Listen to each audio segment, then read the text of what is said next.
Good morning, everybody, and welcome to the Rangers Review morning briefing. It is Thursday, the 27th of June. I'm Derek Clark, and I'm joined this morning by Chris Jack. How's it going, Chris? Oh, good, Derek. Yourself? How's things? Yep, a bit warm, I've got to say, sweltering down here at Warrington Way. I don't know what it's like up there in Killuxville, Chris, but it is a bit stuffy, I've got to say. Overcast, I think, is how we describe it. It's still quite warm, but the sun's not exactly splitting the skies as of yet. I'm sure it's on its way. Yeah, well, I'm sure talking about Rangers will brighten everyone's days up. Anyway, just before we get stuck in, folks, because the fixtures for the new season have just been released. If you want a new boiler, then call the guys at MPH. The all-important link is in the description below. So, yeah, don't hesitate if your boiler is on the blink. Right, a bit of news in the last, half an hour or so. The fixtures for the new season have been revealed. Rangers will kick off the campaign in the capital. We go to Gorgie to take on Hearts, and Rangers, of course, could be in Edinburgh for successive weekends. Of course, we all know about the Ibrox situation. Rangers having to play away from home in the first, at least the first 4 weeks of the season. After Hearts, Rangers have home matches against Motherwell and Ross County, and August ends with a trip across Glasgow to take on Celtic at Parkhead. Over the festive period, Rangers will head to St Mirren on Boxing Day and Motherwell on December the 29th, and the Ibrox Old Firm match will take place on January the 2nd. Now, Rangers have released a very short statement off the back of the fixtures being revealed. It reads, supporters will be aware of the delayed works in the Copeland stand, likely to impact home fixtures in the early part of the new season. The club will provide an update to any changes to those home matches at the earliest possible opportunity. Rangers thanks their supporters for their patience. Short and sweet there, Chris, the statement. Short and sweet, and I think it's probably not as much as the fans were hoping for. Also, this has been on the go for the last week or so now. We had a story on the website last night to say that there would be no confirmation of a venue before the fixtures were announced. That's, I say, the club are also working away on it in the background. But now that they have the full schedule, these things really have to be ramped up. Now, there will be discussions with the SPFL. Also, have to keep UEFA up to date on the situation ahead of the Champions League games. And most importantly, they have to give the supporters some form of clarity. They have to give supporters as much notice as possible where they're going to be playing these fixtures. I joked just before we came online this morning, saying to you, I'll just go and book an Airbnb in Edinburgh. I think we may be there quite a lot, but time will tell. Now the club do still have to confirm that. They are still working through various contingencies. I think it's been interesting the last couple of days as the fixtures release date has got closer. It's obviously come back into the minds of people, and there's people saying, "Oh, just make it Midfield." Some would rather go to Hampden. Some would rather have Ibrox with 3 stands, and I think that sums up the situation that Rangers are in. There's so many contingencies in play. But I think it's then they really have to start nailing things down. And now that the fixtures are out, they do know that they will have an issue on match day 2 on August 10th and match day 3 on the 24th. Potentially a League Cup tie in there as well, depending on the draw, and also these Champions League games. So they have to find a solution soon, and they have to give the supporters as much notice as possible. Yep, lots of comments coming in just off the back of said statement. Bill says it's a poor statement given the situation, and that's a feeling from many supporters as well. We're still in a state of limbo, if you like. Do not know where Rangers will be playing home matches for the first month, at least, of course, while the Copeland Road stand works take place. There was a comment coming in saying that we need to hear from the chairman. Do you think that is a fair comment, Chris? Do we need to hear from John Bennett just to explain what's happening here? I think that's I think it's a very fair comment. I know it's something that's been mentioned on the show for a number of weeks. It's something that has there's a momentum built behind this over the last, not just couple of weeks after this situation, but over the last few months. I think it's the time will soon arrive where John has to address not just this situation. This situation is clearly a big one. It's something that the club have to apologise for first and foremost, and have to be open and honest about. But I think there's a number of different aspects about the running of the club on and off the park that I think the chairman has to update on, and I'm sure that will be the case over the coming weeks. It's safe to say he has a lot in his inbox at present. This Copeland situation is one that he did not foresee. We've also had the Jared Musgrove situation with him moving on from the club the last few weeks. So these things have been added. These things have been added into the to-do list ahead of or alongside, the overseeing of a transfer window, and we know how important this transfer window is. That has been the focus for several weeks. The club know, and John, I'm sure, is fully aware that these things, or this window, has to be executed properly. The club have to get this transfer window right. So it's full focus on that. But alongside that, you've then got the not small matters of the Copeland works and also the chief exec search as well. So he's certainly got plenty to. He's certainly got plenty to discuss. He's certainly got plenty to update the fans on. I would hope over the next couple of weeks that we do hear from him, and there is a form of interview to address a number of these concerns that the fans are quite right to have. Yep, a few more comments coming in. This Blue Nose John, first of all, says, will we look to reverse the Motherwell and Ross County games? Not as far as I'm aware at this moment in time, John, but is an interesting idea. And of course, Chris, you mentioned that it looks like Murrayfield is the most likely option. Hampden is still on the table, I think, as well. But when I was out walking the dog earlier, I was thinking where Rangers could play. And Hugo Bear, I was thinking about this actually. He says Windsor Park. I think that what a glorious opportunity that would be for Rangers to play over there in Northern Ireland for at least one game. I think I'd be well on board with that, and I'm sure all the Northern Ireland Bears would be well on board with that as well. I think it would be highly unlikely, but I would like to see that, I've got to admit. But your own preference, Chris, if Ibrox out of action, where would you rather see the team play? I think it will be Murrayfield. That's not speaking as I know it will be Murrayfield. That's just, as I outlined earlier on, there are a number of contingencies in place. So I'm not saying it definitely will be Murrayfield, but I think that looks the most likely option at present. But as I said, now the fixtures are out, the club can now really progress with those talks. I know the fixture reversal point, I think it was John made that one. Yeah. That is something that I think was on the table originally. I think the club are wary of making the job at the start of the season even more difficult than it has to be. Now, you could say it's only Motherwell and it's only Ross County. That would be doing both those teams a huge disrespect. Well, it was only Ross County last season, Chris, that the wheels came off. Exactly. I don't think you can say, well, at least it's not. We're not starting with Hearts away, Hibs away, Aberdeen away, Celtic away. That would be almost a nightmare scenario. But MD that says, well, it's only Motherwell and only Ross County, we'll just switch those games and it'll be fine. I say that does both those teams a huge disservice. We saw how difficult Dingwall was last season, how costly that one was. Motherwell done a real done a bit of business so far this summer. They'll be ready to go come the first game of the season. So I think moving to an alternative home venue for those fixtures will be the route the club will ultimately go down. And of course, you have the European question as well. You do need a home venue to play your European fixtures as well. So hopefully over the next week or so, to pluck a timescale out of thin air, we do see a bit more clarity, because as we mentioned at the top of the show, the fans deserve it. Now, the fans are the ones that are being really, as much as it's a headache for the club and it's a financial drain on the club, the fans, they paid their season ticket money, fully expected to be able to get into Ibrox, into a new look Ibrox with the new seats and the new disabled facilities.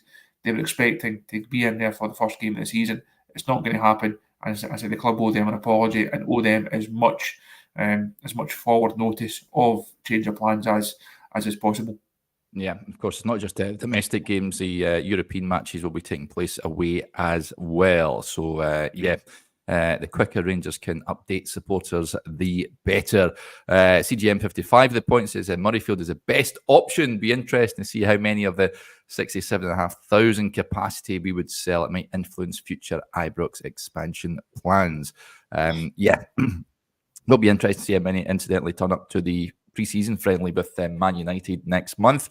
Looking forward to that. And I think all roads at this point in time, I believe, would lead to Murrayfield. But we are waiting official confirmation from Rangers as to where they will play. Let's move on then from the fixture. You can read who Rangers will play throughout the course of the season, folks, over on the website. Head over to rangersreview.co.uk. We'll talk transfers shortly, but one Rangers player was involved in action last night, Chris, for Romania. Finished top of their group in Euro 2024, 1-1 draw with Slovakia last night. Yannis Hagi started the game. Neil McLean said, "Good morning, Bears. Young Hagi played well yesterday. Hopefully we'll get more coin for him." Head keeper with a differing view. He says, "I think Clement could re-energise. Hagi looked good last night." Lost count the amount of times we've discussed it, Yannis Hagi and his Rangers future, Chris. But thought I never watched much of the game last night, just seen bits and pieces of it. But by all accounts, he performed well. I think his future at Rangers is done. But if he can perform well from here on in, then, as Neil says, could generate a bit more coin. In terms of his Rangers future, I don't think he has a Rangers future. Unfortunately for Yannis, I think that ship has sailed, as they say. I had a piece on the site, I think it was after the first group game, looking at the Hagi situation, and the nub of the piece basically was Rangers need Yannis to go to the Euros and be really impressive, because that then helps them in the transfer market. I don't see, as headkeeper says it, I don't think it's a case of Hagi has a good summer, then comes back for pre-season and really impresses the manager and gets in the squad. I don't think he's dynamic enough. I don't think he's quick enough. He's technically good, and he's a student of the game. He's a lovely guy to deal with. I think he loved it, his time at Rangers. Like, he got the club, he appreciated the fans. For me, there's a lot to like about Yannis Hagi. I just don't see him fitting into a Phil Clement side. I think it's best for him and for the club that he moves on. And if that comes at the end of a Euros campaign, that is good for Romania, which it clearly has been so far. Good to see him come in that game last night, by all accounts, play well.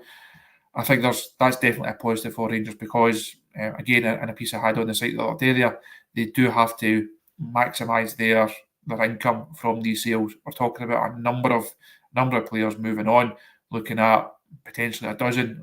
Also, we've had the 5 out of contract guys that have left already. As Kevin says there, playing at the Euros, it's shop window time for Yannis Hagi. I think there's always going to be this kind of attraction of the Hagi name. The clubs will always be drawn to that, just because of the fact you can have a shirt that's got Hagi 10 on the back of it. That's got its own appeal. His time in Spain last year didn't go well. You also had a video interview on it. I had a lengthy piece on it, looking at where Hagi was going wrong, where it was going right. And unfortunately for him, there wasn't many high points. There wasn't a lot of moments you can say he's starting to establish himself. He looks like a key player. He's handling that league. The whole loan didn't work out in the manner that he needed it to, and that would have hurt his value. Now, Rangers would have been watching on, thinking, we're not going to get a lot of money back in for this guy. Now, Romania flying high. They're really on the crest of a wave, and if Yannis can play his part in the next game, who knows after that? Then maybe will be a game after that as well, which would be great for him. His stock is high. Rangers have to cash in on him right now. Yeah, they played the Netherlands in the last 16. So good luck to Yannis and Romania. Hope they go far in the competition. And but a few comments coming in just off the back of it. Colin with the point says, Derek, is Hagi better than Cantwell? Good question. I can see both leaving this summer, Chris, and it leaves a void there. Do Rangers need that sort of playmaker, that number 10 brought in, or does Clement change the system somewhat? I got to say, overall disappointed with Todd Cantwell's overall performance last season, and I don't think there's much between the two, I've got to say, but I can see both moving on, and because both are in contract, I would be expecting upwards of how much would you get for the pair of them? £6-7 million? Is that too much to ask? I think you'd be doing well I think you're probably talking about a couple for both of them. If they can, then fair play to John Bennett and Niels Coppin, because that sort of fee would go a long way to also being reinvested and recycled in the rest of the squad. On Colin's point, and on your point, I think that number 10 position, Rangers really need an upgrade in there. Like you can rhyme off the number of players. The squad is top heavy in terms of number 10s. Obviously, Cantwell played in that role the majority of last season. Tom Lawrence went in there, for me, didn't do enough. You then look at Lammers, we all know about his situation. He'll move on. Hagi will move on. Alec Lowry, had big hopes for him a couple of seasons ago. That could have been his position within that squad. It's not going to be. So if you could potentially lose all half a dozen or so of your number 10 options, you're then looking at least two coming in. One who's a nailed down, one who's going to be a game changer, one who's going to be your match winner, and someone else to provide a bit of competition. So I think it ties into the bigger recruitment strategy at the club. We've seen obviously deals being done. I think the business so far has been good, but I know there's this now groundswell of opinion that things really need to start ramping up. Fixtures are out. The league's game marker posts towards the start of the campaign are being reached at regular intervals now. So that number 10 role, I think Rangers do need a real upgrade in there. I'd like to see a couple of players coming in there, and if Hagi moves on, we can get a couple of million for him. Cantwell the same. I think that would be okay in terms of a fee, but we then need to see Rangers really kind of step it up in terms of the players that are in that area of the side. Yep. Just on Hagi, a few interesting points. Kevin says, like Hagi, but way behind his father as a player. Not half. His father was absolutely world class. Yannis is a decent player, but it would be a hard stretch to be anywhere near as good as what his dad was. Michael with a point with Cantwell, Lawrence, and Hagi rumoured to go. Could we be playing two up front? Well, Clement does like to play with the one big striker and two wingers. He's played that system throughout his time as a coach in Belgium and also at Monaco as well. So I would be surprised if he was to go two up top next season. And Lawrence is an interesting one, Chris. He's another one I can see moving on. And what Rangers can get in terms of a fee for him remains to be seen. I know there's a bit of interest down south in the English Championship. I can see him moving back down the road. He's another one. Rangers just need more legs, unfortunately. I think so. I think in that area, Rangers need players who are more dynamic. Need them to offer something different. Now, you could say that Todd Cantwell is dynamic in the way that he plays and the way that he conducts himself, but then for me, there's not enough in product there. You're looking at those big games. It's fine playing well against Kelly at Ibrox or Dundee at Ibrox. These games are important, but it's then, well, where were you in the Old Firm game? Where are you in the bigger European games? And that's the thing.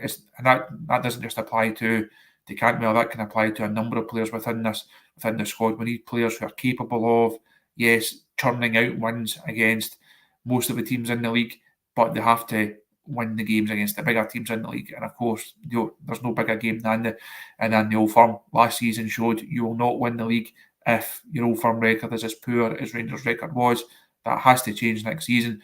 Interesting also the first one coming on match day 4 this time, so there's a lot of pressure on Rangers. Those games, Hearts, Motherwell, Ross County, they really need to come out the traps. They really need to start the season well, and I think in those games we need to see a style of play from the manager.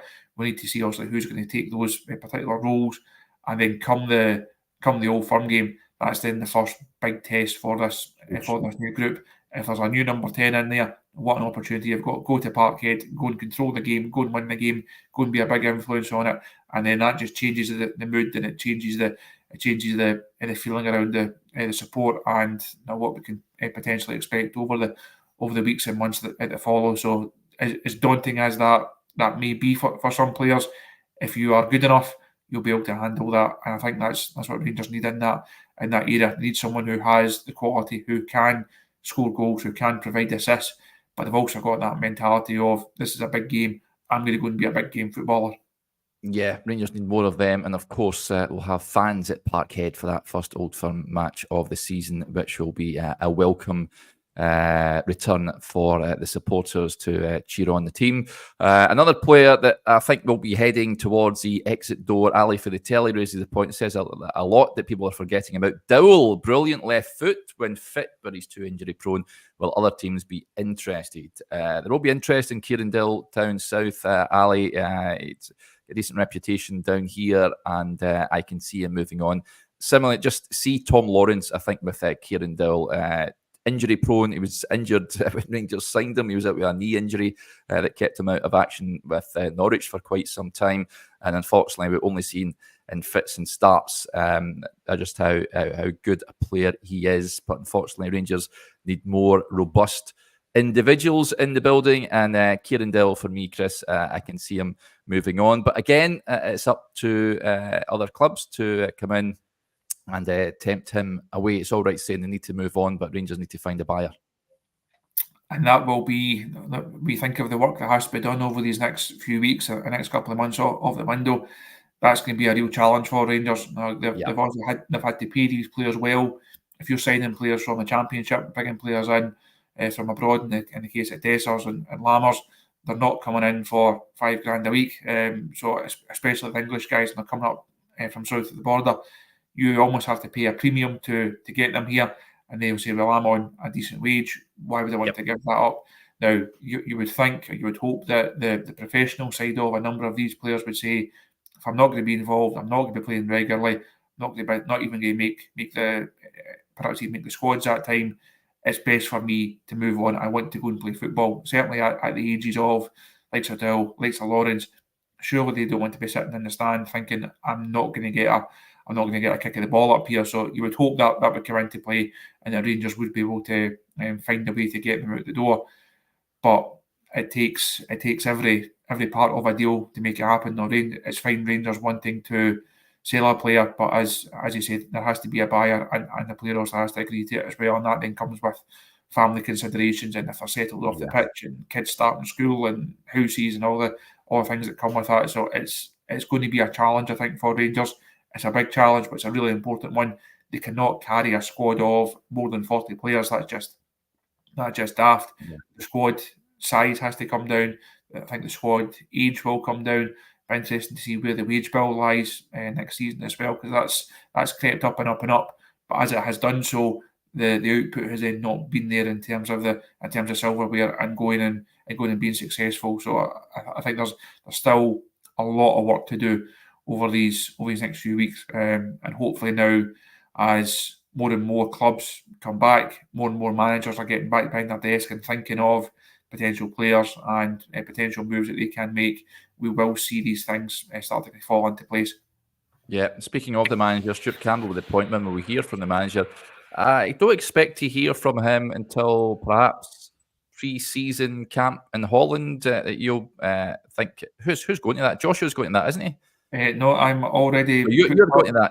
I'm already booked a good to go. So I've got 5 nights, I think it is, in Holland to look forward to.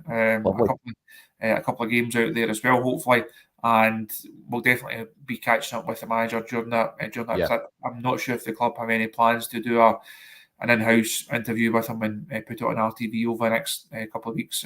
Also, the main focus in the last few days has been just getting people back in the building and going through your fitness tests and doing your bleep tests and getting everybody. Also trying to get some of the new sides like Connor Barron's also been pictured, getting these guys settled in. Other new arrivals will follow in the future days. So I don't know if the club have any plans to do anything with the manager, but we'll certainly be sitting down with him and hopefully a couple of the new boys during that time out in Holland. Yep, we'll keep you updated, folks, as well, with Chris being out there. We'll obviously have all the latest news from the Rangers camp. But of course, they're playing Ajax over there, and they're playing one other side as well, Chris, aren't they? Do you have the details on who else they're playing? I think it'll be a behind closed doors friendly, 2 friendlies over there. Yes, Ajax is the Saturday. That's the one that the club have released the details for already. and in discussions with a game at the training ground on the Wednesday. I don't think that's going to be a public one, or that might just be a streamed on RTV. And of course, we'll have full coverage on the site for people to get overexcited or overly depressed about the first proper kickabout of the season. So time will tell what that fixture brings. But we're still finalising our pre-season plans, but we do have it booked up. The club know that we're heading out, so hopefully we can have a full schedule over the course of the week, and I'll certainly be keeping myself far busier than Josh and Johnny were during their German jaunt. Stephen's got a recommendation for you, Chris. He says coffee and Dream in Leyden, Chris, will blow your mind, and get yourself to my old hometown Schwevegen, or however you pronounce that, and enjoy the beach. Top quality is what he says. So make sure you pack your trunks, Chris, if you're heading over there down that neck of the woods. And Tam Brown gets in touch. He says, Derek, do me a favour and ask my son Aaron to get on with his schoolwork. Watching the Rangers review is one thing, but posting on it, geez, Aaron, get on with your schoolwork, buddy. No, I don't mean that. Just keep tuning in, and schoolwork can take a back seat when we're on. I'm sure your teacher will understand. I wanted to touch on this, Chris, as well, just on the transfer front. It's a player that has been linked, one of many, of course, over the course of the summer. JD says, Derek, Chris, any news about Danny Armstrong? Of course, Kilmarnock winger was linked a good few weeks ago with a move to Rangers. I haven't heard any update on that whatsoever. I've got to say, I think he's a decent player. He would be a squad player for me, Chris. He's not someone that would be coming in and would be expecting to really improve that first team squad and be a first pick in the team. Coupled with the fact I would expect Kilmarnock, and rightly so, to want top dollar for him. I think, what is he worth? Upwards of £1 million, I think. Would that be reasonable for him? Danny Armstrong, for you, are you a fan? I know this was one that was doing the WhatsApp and Twitter rounds at the start of the week. As far as I'm aware, there's nothing concrete in this one. As you mentioned, Derek, Kelly will want top dollar for him, and Kelly are looking for £1 million upwards. And I think they're still trying to get him tied down on a new contract as well. So as far as I understand from the Kelly end, there is nothing concrete in terms of a Rangers interest. I think they are aware of the Rangers online chatter, but not in terms of talks being held or money being put on the table. Like you, I think he had a really good season. I was impressed with him in the games that he played against us. Is he better than what we've got? Could be. Is he a big enough jump? For me, no. I think you look at the business that has been done so far. There's not many are coming in as nailed down first name on team sheet type starters. I think they're all good players. I think they're all exciting profiles and hopefully good prospects. But I think the fans are now looking for, well, who's going to be a starting centre half? We're looking for one of them. Who's going to be a starting number 9, number 10? We're looking for one of them. For me, Danny Armstrong comes in, and if he was to come in, he would be a good squad option for Rangers. I don't think he's one of those guys who say, well, he's definitely going to start every week. So I think Rangers could do better, and that's no disrespect to Armstrong, because I think he had a really, really good season. But apart from a bit of Twitter chat and the usual WhatsApps, I don't think there's anything more concrete than that in that one at present. Okie dokie. Right, folks, that'll do us there. Just a heads up of what is to come over on the YouTube channel. Those of you that are Rangers Review Extra subscribers, I'm on with Adam around midday this afternoon for our weekly Q&A show. So I'll pop the post out on the community page and get your questions in. Myself and Adam will get through as many as we possibly can. Later on this evening, around about 8 o'clock UK time, I'm going to speak to a Moroccan football expert on Hamza Egeman, just to find out what we can expect from the young forward. It looks like he's on his way to Rangers, of course. And so, keep your eyes peeled for that. Over on the website, you can read who Rangers will play next season in full. And, plenty to keep you entertained over the next 24 hours, that's for sure. Right, big thanks to Chris as ever, and thank you to each and every one of you for tuning in to the show as always. If we don't speak to you later, enjoy the rest of your Thursday. Bye for now.